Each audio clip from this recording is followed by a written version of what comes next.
গ্রাম প্রধান দেশ এই বাংলাদেশ। বাংলাদেশে গ্রাম বাঁচাতে হলে এদেশের গ্রস ডোমেস্টিক প্রোডাক্টের উৎপাদন বাড়াতে হবে। সেটা এগ্রিকালচারাল রেভলিউশন দ্বারা মানুষের জীবনযাত্রার মানের পরিবর্তন করতে হবে। আর এই পরিবর্তন করতে সবচেয়ে জরুরি অর্থনৈতিকভাবে স্বাবলম্বী হওয়া।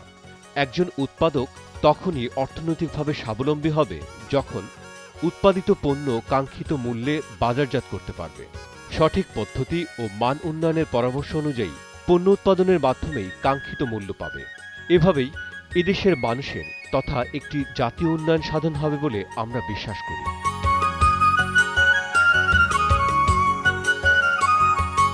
এই বিশ্বাসে গ্রামের পরিবর্তনের জন্য আমাদের এই প্রয়াস।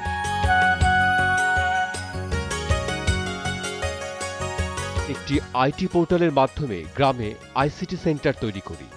কৃষকের শ্রমে ও ঘামে উৎপাদিত ফসলের ন্যায্য মূল্য পাওয়ার নিশ্চয়তার মাধ্যমে আমরা একটি যোগসূত্র তৈরি করি।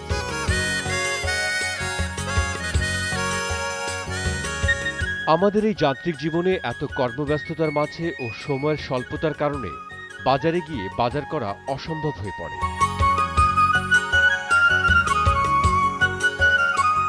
এই বাড়ির কর্তা গার্মেন্টস ব্যবসায়ী। তিনি তার ব্যবহৃত মোবাইল ফোনে ই-শপের ওয়েবসাইটে বাগদা চিংড়ির ছবি দেখে কেনার জন্য অর্ডার করছেন।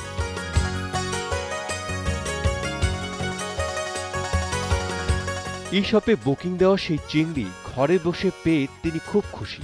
কর্মব্যস্ততার মধ্যে এই ধরনের উদ্যোগ কর্মজীবীদের জন্য খুবই আশাব্যঞ্জক। আমি যতটুকু জানি যে কেমিক্যালস, যে সমস্ত ক্ষতিকারক যে কেমিক্যালস ফরমালিনগুলো হয়, এটা সাধারণত ফার্মাররা সাধারণত ইউজ করে না, মাঝখানে যারা আছে তারাই দেয়। তাই যেহেতু এটা সরাসরি চলে আসে এবং আমার বিশ্বাস যে এই মাছটা খুব ভালো টাটকা মাছ পাই, এবং সেই জন্য আমি অনলাইনে কিনতে পছন্দ করি। বাগেরহাটের বিস্তীর্ণ এলাকা জুড়ে ঘেরে চিংড়ি চাষ করা হয়। আর এই চিংড়ির মধ্যে রয়েছে বাগদা, গলদা, রানী ও হরিণা চিংড়ি। অনলাইনে আমরা মাছের প্রোডাক্টগুলোর ছবি আমরা দিচ্ছি, এই অর্ডারগুলো কালেক্ট করে আমরা প্রসেসিং প্ল্যান্টগুলোকে দিচ্ছি, তারা আমাদের মাছ প্রসেস করে বাইরে পাঠিয়ে দিচ্ছে। খামারি চিংড়ি নিয়ে আসার পর গুণগত মান ও ফ্রেশনেস দেখে মেপে বুকিং নেওয়া হয়। এরপর সেই চিংড়ির ছবি তুলে ই-শপের ওয়েবসাইটে আপলোড করা হয়। এই চিংড়ি ফড়িয়া কিংবা অন্য সব প্রকার ব্যবসায়ের হাতে না গিয়ে সরাসরি চলে যাবে ক্রেতা বা ভোক্তার কাছে।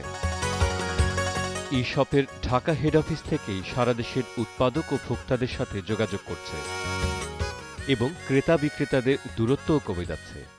আমরা সেই সব কৃষকের কাছে যাই যেখানে কৃষকরা লক্ষ্যমাত্রায় ফসল উৎপাদন করেও ন্যায্য মূল্য থেকে বঞ্চিত হচ্ছেন। আইসিটি সুবিধা বঞ্চিত কৃষক বা উৎপাদক নিরুপায় হয়ে সংসারের চাকা ঘোরাতে এখানে ফড়িয়া ও আড়তদারদের হাতে বন্দী, যে কারণে তারা কোনোভাবেই সংসারের সচ্ছলতা আনতে পারছেন না। সংসারে খুব দুঃখ কষ্ট, খেয়ে না খেয়ে কোনো রকমে জীবনযাপন অতিবাহিত করছেন তারা। সাধারণ মানুষ খুব কষ্টে আছে। যে মাছের দাম 1000 টাকা, সেই মাছের দাম 500 টাকা। সরাসরি ক্রেতা পাচ্ছি না, তখন হচ্ছে আমার ওই আড়তের মাধ্যমে আমার ডেমারেজ গুনতে হচ্ছে। ওখানে গেলে আমার এক কাপ চা, হাইয়েস্ট হচ্ছে এক কাপ চা দিয়ে আমাকে বসায় রাখা। আমাকে বলা হয় না যে এই মাছটার দাম কত, আমার দাম লিগ্যাল দাম বলার মতো সুযোগ কখনো দেওয়া হয় না। আমার দেশ আমার গ্রাম যে সেন্টারগুলো করছে, বিশেষ করে একদম প্রত্যন্ত গ্রামে সাধারণ যারা উৎপাদক, যারা উৎপাদন করছে, তাদের কাছ থেকে গ্রাহক পর্যন্ত যে আধুনিক তথ্য প্রযুক্তি যোগাযোগ মাধ্যমকে ব্যবহার করে, ইন্টারনেট ব্যবহার করে তাদেরকে সঠিক দামে তাদেরকে গ্রাহক পর্যন্ত পৌঁছে দেওয়া, এগুলো বিক্রয় করা, সেইটার ব্যবস্থা করে দেওয়ার জন্য একটা অসাধারণ উদ্যোগ। যেই ছেলেটি নিজের অক্লান্ত পরিশ্রমে হয়তো শস্য ক্ষেত থেকে মধু আহরণ করছে, সেই মধুকে আমি সবার কাছে পৌঁছাতে চাই। জিটিভি এটা যে তুলে ধরছে, এর মধ্য দিয়ে আমাদের যে কেন্দ্র থেকে প্রান্ত, রাজধানী থেকে শুরু করে বিভাগীয় শহর, জেলা শহরের সাথে একেবারেই প্রত্যন্ত গ্রামের মানুষের যে যোগাযোগটা ঘটিয়ে দেওয়া, সেটি সম্ভব হচ্ছে। এই ভার্চুয়াল ওয়ার্ল্ডে কোনো বর্ডার নাই, মানুষের ভিতরে কোনো ভেদাভেদ নাই। এখন সব অর্থনীতি সমানভাবে এগোচ্ছে, মুক্ত অর্থনীতির জায়গাটাই কিন্তু আমরা গিয়ে পৌঁছাচ্ছি। সেক্ষেত্রে আমি মনে করি যে আজকে ইয়াং বাংলা যে মহতী উদ্যোগ গ্রহণ করেছে এবং ডিজিটাল বাংলাদেশ যে তার পুরোপুরি সাফল্যের মুখ দেখতে যাচ্ছে, তারই কিন্তু একটি নমুনা। এভাবে আমরা আমাদের দেশকে বদলাতে চাই আমার গ্রামকে। আপনার গ্রামকে আপনিও বদলাতে পারেন ই-শপের মাধ্যমে।